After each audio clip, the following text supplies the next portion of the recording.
유튜브로 읽는 박정희 전기 9권 총 들고 건설하며 보람에 산다.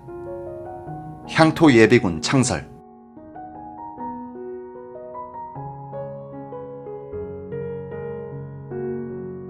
(1968년 3월 7일) 오후 3시경 김상현 의원은 청와대 면담을 마친 뒤 유진호 당수 집으로 곧장 달려갔다.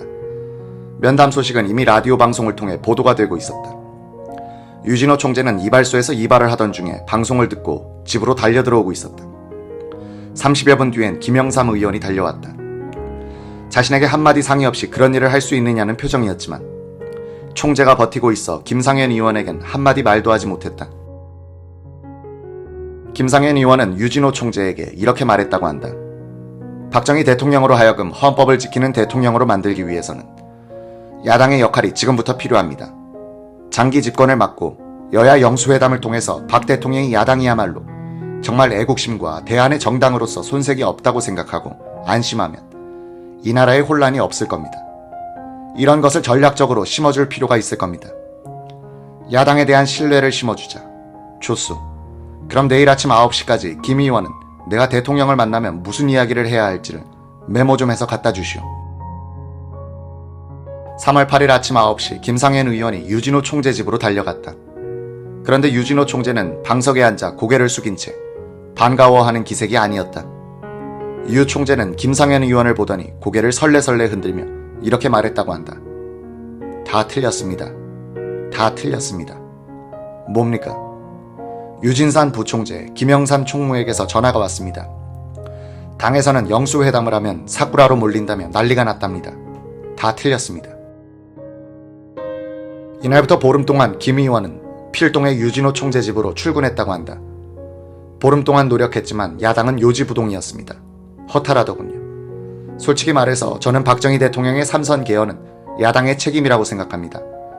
장기 집권의 명분을 야당이 계속 제공한 셈이었으니까요. 제가 그렇게 대통령과 허심탄회하게 털어놓고 이야기하고 영수회담을 추진시켰는데 야당 스스로가 선명투쟁인지 뭔지에 미련을 못 버리고 버틴 겁니다. 내가 박정희라도 저런 놈들에게 정권 몰려줬다가는 나라 다 말아먹게 생겼다고 생각할 수밖에 없게 돼 있었어요. 이것이 나의 솔직한 생각입니다. 그때나 지금이나 야당은 역사적인 인식을 갖고 민족의 입장을 생각하는 지도자를 만나지 못하는 것 같습니다. 박 대통령이 기대했던 여야 영수회담은 이렇게 해서 물거품이 되고 말았다.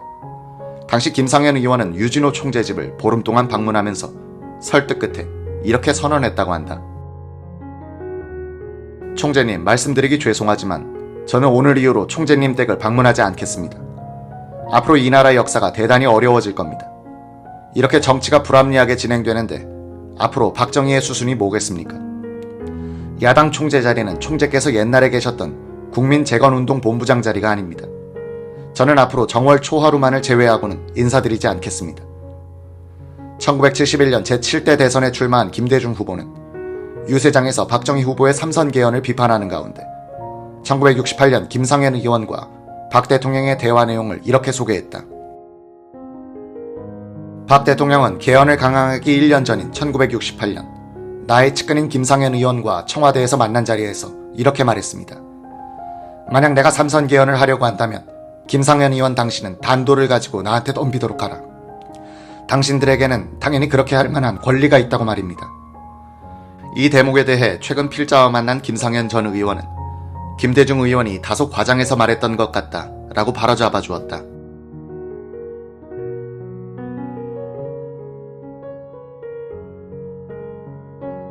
(1968년 2월 6일) 밤 청와대에서 김성은 국방부 장관에게 지시한 예비군 조직 편성은 한 달여 동안 곡절을 거쳤다. 김성은 전 장관의 회고. 예비군 조직을 기획해보라고 합참해 주었더니 며칠 뒤에 예비군 사령부, 군사령부, 군단, 사단식으로 군 조직처럼 만들어 갖고 왔어요. 공비를 잡기 위해서는 지휘 계통과 통신이 간단해야지 복잡하면 안 된다고 생각했습니다. 가끔 수해가 나서 경제기획원에 가보면 각 부처에서는 피해 보고와 복구 비용을 산출한 액수가 거의 동시에 올라오고 있었습니다. 하지만 군에서는 일주일이 넘게 걸렸어요. 군인들은 꼼꼼했지만 중대, 대대, 연대, 사단, 군단식으로 전군의 통계를 잡으려다 보니 꼬박 일주일이 넘게 걸리곤 했습니다. 그래서 수해복구 추경 예산은 다른 데서 다 따가고 국방부는 거의 빈손으로 돌아오곤 했습니다.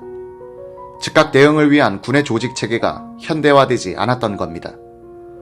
공비 출본 시엔 즉각 대응해야 하는 관계로 상부에 보고한 뒤 지시받고 출동하는 식을 지향하고 예비군은 면, 읍 단위의 중대급 규모를 넘지 않으니 일개 면마다 중대를 편성하게 하고 경찰 지서장이 마을 예비군을 지휘해서 선 조치, 후 보고하는 방식을 취하게 했습니다.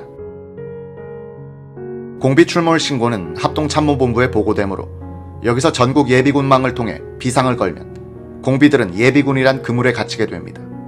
거기에 현역 군인들을 기동 타격대로 투입하면 섬멸된다는 구상을 하게 됐죠. 즉, 예비군들은 자기 구역 내에 침투한 공비들을 꼼짝 못하게 가두는 역할을 하고 섬멸은 현역이 하는 개념이었다. 며칠 뒤 이 안을 대통령께 보고하자 박 대통령은 매우 기뻐하면서 김 장관 안대로 밀고 갑시다 라고 말했죠. 김성원 국방장관은 예비군의 무장 문제도 해결했다. 그는 본스틸 유엔군 사령관을 통해 미군이 M16을 주력 화기로 선택함으로써 폐기 장비가 된 카빈 소총과 M1 소총 100만 정 및 실탄 5천만 발을 무상으로 지원받을 수 있게 했다. 향토 예비군이 창설되는 과정에는 홍종철 공보부 장관과 작곡가 이희목 씨의 노력도 있었다. 홍 장관은 당시 유행하던 군가 맹호는 간다와 우리는 청룡이다를 작곡한 이희목 당시 중앙방송국 음악계장에게 예비군가의 작곡을 의뢰했다. 맹호는 간다 작곡 당시의 이희목 씨의 회공. 누군가가 이 노래를 듣더니 서두에 호랑이가 포효하는 소리를 넣자는 제안이 나왔어요. 창경원 동물원에서 방송요원이 호랑이 울음소리를 녹음하느라 애를 먹었지만 성공했죠. 맹호는 간다는 노래는 당시 최고 인기곡이 됐습니다. 박정희 대통령이 이 노래를 아주 좋아한다는 것을 안 홍종철 장관은 박 대통령이 KBS 라디오 정오 뉴스를 꼭 청취한다는 것을 알고 매일 뉴스가 끝난 뒤엔 반드시 이 노래를 보낸 뒤 정규 방송을 진행토록 했습니다. 홍 장관은 결제 서류가 있으면 라디오에서 이 노래가 끝난 직후에 대통령께 결제를 받으러 갔다고 제게 말한 적도 있습니다. 홍종철 장관으로부터 우리 맹호부대 계장이란 별명을 얻었던 이희목은 평북 선천에서 태어나 1947년 월남하여 서울 사대부고를 나왔다. 그는 이봉조, 박춘석 등 당대 유명 작곡가들과 어깨를 겨룰 만한 실력을 갖고 있었지만 대중가요보다 국민가요에 능해 방송국 직원으로 일하며 부업으로 작곡을 했다. 무명이었던 이희목은 민정이양 직후 국민계몽성 가요 일하는 해를 작곡하면서 정부와 관계를 맺었다. 이희목은 1968년 3월 초 공보부 직원으로부터 예비군가를 만들어주되 작사자는 선생께서 알아서 선정하십시오 라는 부탁을 받았다고 한다. 이 씨는 당시 아리랑 잡지기자 출신의 작사가 전우 씨에게 가사를 부탁한 뒤 일주일 만에 곡을 완성했다. 녹음 때는 봉봉 사중창단이 노래를 불렀다. 홍종철 장관은 공보부 직원들을 모아놓고 이 씨가 작곡한 노래를 함께 들은 뒤 어때? 하며 반응을 듣고는 그대로 박 대통령에게 전달했다. 박 대통령은 흡족해하며 가사를 직접 옮겨 적었다고 한다. 1968년 4월 1일 대전 공설운동장에서 거행된 향토 예비군 찬설실에 참석한 박정희 대통령은 연설 마지막 대목에서 이 노래의 가사를 언급하기도 했다. 이날 박 대통령은 지난날 멸공 전선에서 조국 수호를 위해서 같이 싸우며 생사고락을 같이 하던 전우 여러분으로 시작하는 20여 분간의 연설을 했다.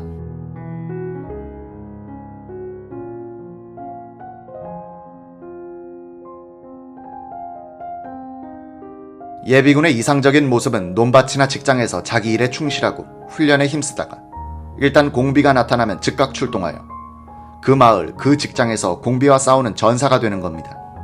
또한 모든 주민들도 산에서 들에서, 길에서 바다에서, 가정에서 일터에서 수상한 자가 나타나면 즉각 신고하여 눈이 되고 귀가 되는 겁니다. 경찰이나 군은 즉각 출동하여 적을 소탕해버리는 겁니다. 그와 동시에 간첩이나 공비의 침투를 알리는 경종이나 사이렌이 울려 퍼지면 모든 주민들이 순식간에 공동전선을 형성하게 될 것입니다. 이렇게 입체적인 작전을 전개할 때 적은 도관에 든 쥐처럼 꼼짝 못하고 섬멸되고야 말 것입니다. 이러한 전술은 적에게 우리가 거꾸로 게릴라를 하는 전법입니다. 자유는 목숨을 건 싸움에서만 얻어지는 것입니다. 죽음을 각오한 방어만이 자유를 수호할 수 있습니다. 국가 안위에 관한 대비책을 당리당쟁의 대상으로 삼는 자유가 있다면 그것은 정녕 자기 파멸의 자유라고 할 수밖에 없습니다. 우리의 국가 방위는 우리가 조금을 각오하고 싸울 각오가 섰을 때에만 비로소 튼튼한 것입니다. 그러므로 우리는 북괴가 또다시 이 땅을 침략했을 때 나의 집, 나의 고향, 나의 직장에서 한치도 양보해서는 안 됩니다. 끝까지 싸워서 지켜야 합니다. 내 마을, 내 직장은 내가 최후까지 사수해야 할 방위선인 겁니다. 나는 예비군이 국난 극복의 신기원을 개척하고 조국 근대화의 역군이 되어줄 것을 기대하면서 동지 여러분의 즐겨 부를 예비군가의 한 구절을 인용하여 여러분의 전도와 조국의 앞날을 축복하고자 합니다. 역전의 전우들이 다시 뭉쳤다. 총 들고 건설하며 보람에 산다. 예비군 가는 길엔 승리뿐이다.